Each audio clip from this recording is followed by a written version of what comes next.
If there is one word that can really confuse and scare people off when I talk, it's when I bring up the word holistic.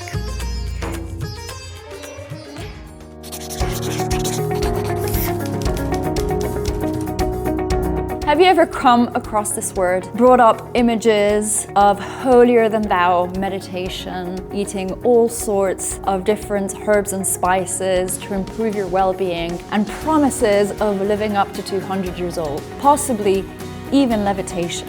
Now let me tell you, that has got nothing to do with the word holistic. The word holistic simply means looking at the big picture. We're zooming out to see what's happening, rather than focusing on tiny little pieces. Let's say I'm making a salad. How fun would it be if my salad was composed of leaves?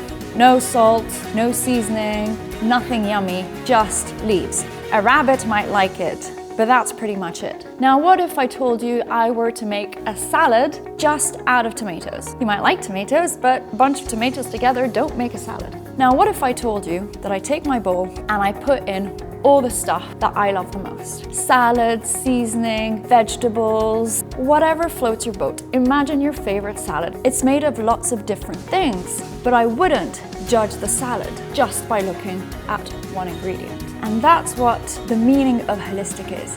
It means looking at the big picture and what it creates. We see the concept of a holistic approach in lots of different fields. For example, economics.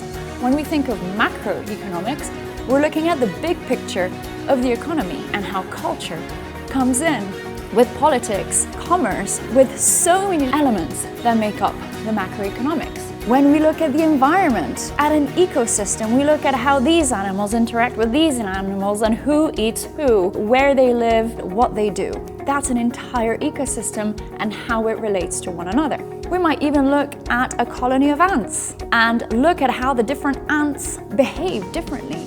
Who takes on what role? Who decides what to do? Does anybody decide what to do? Or are we just observing a system based on its surroundings? Let me make an example. I have lots of different beads in here. I'm going to take them all out, except for one. We take this bead and I turn it around. And we're going to look at how it behaves. What happens when I add more in? Now, can you tell me and analyze specifically how each bead reacts and turns around in relation to the gravity, to the spin force? Probably not, it would be very complicated. So in fact, that's what holistic science looks at. It looks at complex systems.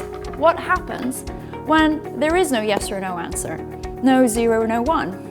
What happens when we have to zoom out and look at something that's a little bit more complicated? A little bit like when in the old days, when we used to have Facebook and we had to put a relationship status and we weren't in or out of a relationship, we said, it's complicated. So when we look at complexity, when we look at a system or a topic or anything that we can't zoom in to just look at the one little thing that can't define it, and we have to zoom out and look at the entire thing together, that is the true meaning of holistic.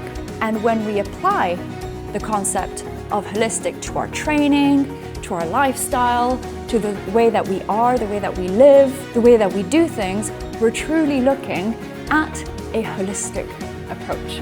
We hope this has clarified the good name of holism, and we look forward to having more questions and suggestions for future videos. See you soon on Discover with Mavericks.